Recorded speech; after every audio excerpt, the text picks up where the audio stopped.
বাংলাদেশের শিক্ষা দাঁড়িয়ে গেলে সেই দেশ উন্নয়ন আর কেউ ঠেকাতে পারবে না। বাবা মারা গিয়েছে, সে যেতে যেতে বাবার দাফন হয়ে গেছে, সেই কষ্টে সারা শিক্ষকের চোখে পানি ঝরেছে, কিন্তু আমাদের আমলাদের চোখে পানি ঝরে নাই। এমন শিক্ষক আছে বাবা অসুস্থ হয়ে বিছানায় পড়ে আছে, সে 700 মিটার 800 কিলোমিটার দূর থেকে প্রতিষ্ঠান থেকে ছুটি নিয়ে যেতে পারছেন না, সে তার বাবা মায়ের একমাত্র সন্তান। আপনি কাদের দিয়ে শিক্ষা করাবেন? নিয়ে আসলেন নতুন কারিকুলাম। আমি কারিকুলামটা পড়েছি, দেখেছি। আমি কারিকুলামকে দোষ দেই না, কারিকুলাম বাস্তববাদী কারিকুলাম, সঠিক কারিকুলাম, কিন্তু সমস্যা হচ্ছে আমার পরিবেশ পরিস্থিতি। আপনি কাদের দ্বারা এই কারিকুলাম বাস্তবায়ন করবেন?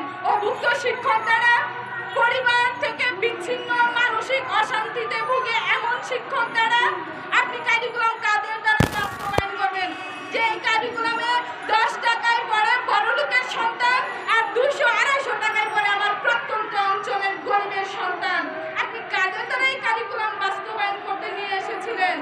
আমি আমার আন্তরিকভাবে আমি আমার মনের অভিব্যক্তি প্রকাশ করছি।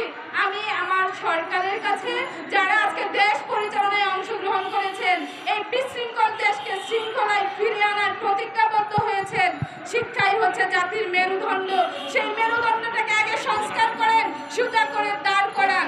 একজন শিক্ষক 1000 টাকা বাড়ি ভাড়া কোথাও পায় না, একজন শিক্ষক 500 টাকায় ডাক্তারকে দেখাবে, সে সিরিয়ালটুকুও পায় না, সে চিকিৎসা কিভাবে করবে? এমপিওভুক্ত যাদের বৈষম্যগুলো হচ্ছে, তারা 500 টাকা চিকিৎসা ভাতা পায়, 1000 টাকা বাড়ি ভাড়া পায়, 12,750 টাকা বেতন পায়। এবার আসেন নিয়োগ প্রসেস। তাদের নিয়োগ প্রসেস হচ্ছে, আপনি আবেদন করেন 700-800 কিলোমিটার দূরে, 1000 কিলোমিটার দূরে আপনার নিয়োগ হবে। তখন তাদের কাছে যখন আমরা ছুটে যাই যে আমাদের বদলির ব্যবস্থা করেন, তারা আমাদের বলে যে কেন নিয়োগ নিয়েছিলেন, কেন এত দূরে আবেদন করেছিলেন। আমরা বারবার বলেছি যে আপনাদের আবেদনের সিস্টেমটাই ছিল এমন যে যেখানে দূর দূরান্তে আবেদন করবেন, যেখানে ফাঁকা পোস্ট আছে সেইখানে আবেদন করবেন।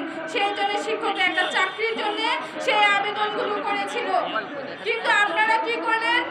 একটা বাজেটবিহীন ভর্তিটা পর্যন্ত বাস্তবায়ন করতে পারেন নাই। অনেক শিক্ষক আছেন যারা আমাদের শিক্ষা সেক্টরে, প্রত্যেকটা সেক্টরে দুর্নীতি নাই এমন জায়গা খুঁজে পাবেন না। সবচেয়ে কষ্টের বিষয় হচ্ছে আমরা থাকি মাঠ পর্যায়ে, আমরা শিক্ষকরা থাকি মাঠ পর্যায়ে। আমরা জানি শিক্ষকের কি সমস্যা, শিক্ষার্থীদের কি সমস্যা, স্কুলের ম্যানেজমেন্টের কি সমস্যা। তাহলে আপনারা আমাদের সাথে বসেন না কেন? যদি আপনারা শিক্ষা সংস্কার চান, আগে শিক্ষকদের সাথে বসে শিক্ষকদের কাছ থেকে জেনে নেন শিক্ষার কোথায়